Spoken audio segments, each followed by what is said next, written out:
Chloe, Alan, thank you so much for joining me on Now We Are Talking TV today to talk about the recent decision to remove Telstra's corporate screensaver, which will benefit the environment.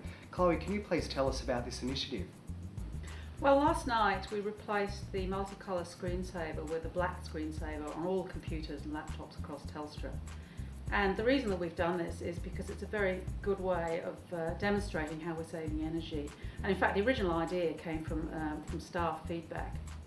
So the best way to achieve environmental sustainability really is to conserve resources, and this is one way that we can do that. And previously we've used the screensaver to communicate corporate messages, and it's been great to do that. But now we're communicating a different kind of message, which is about how we can all, as members of staff, save energy.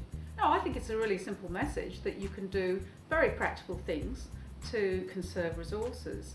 And going back to the screensaver, that's just a very visual and obvious way by which, at low cost, it's very easy to implement, you can make a significant saving in the energy use in the company. Alan, can you tell us what the savings will be in greenhouse gas emissions? When the idea was suggested by our staff, we actually went away and conducted a test on the PCs in terms of what was the actual energy savings. And we saw that the energy savings were quite minor, but when you extrapolate those savings out across 36,000 PCs nationally, the savings are actually quite substantial. So basically the idea was to implement based on those aggregated savings. Alan, can you please tell us what else Telstra is doing to reduce its carbon footprint?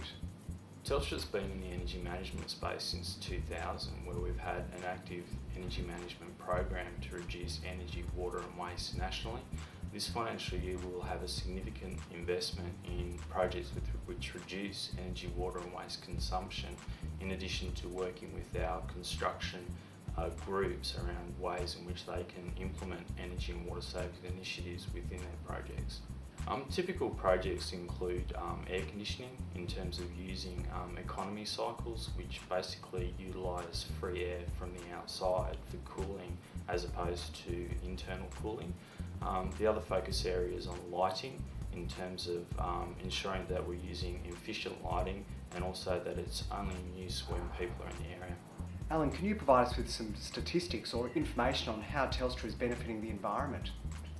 Based on the measured screensaver savings that we observed, we estimate that we'll save in excess of 646 tonnes of CO2 per year, which represents approximately 140 average cars on Australian roads. The total program since 2000 we estimate has saved in excess of 173,000 tonnes of CO2, which represent the average annual emissions of approximately 18,000 Australian households. Chloe, can you tell us what else Telstra is doing to reduce greenhouse gas emissions through telecommunications? Yeah, there's really two sides to Telstra's approach to climate change. Firstly, as we've just talked about, lots of ways in which we can save energy inside our own business. Alan's talked about our energy management programs, which have been very effective, but also things like with our fleet.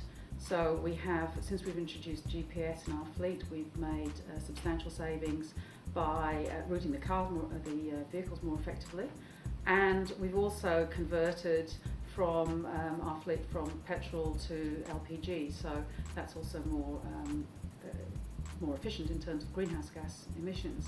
So that's in terms of our internal practices.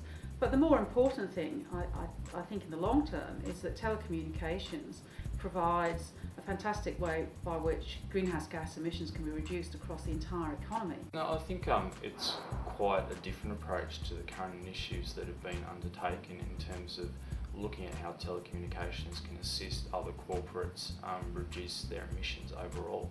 So it's quite a fresh approach to what's been discussed in general. Chloe, can you also tell us about Telstra's climate risk report? Yes, last year we commissioned an independent report to look at how the use of telecommunications networks could reduce carbon emissions in Australia. And you can find the full report on our website. This is just the summary version. But the tremendous result that it found was by identifying 7 different opportunities, different ways in which using telecommunications could help conserve energy and fuel use.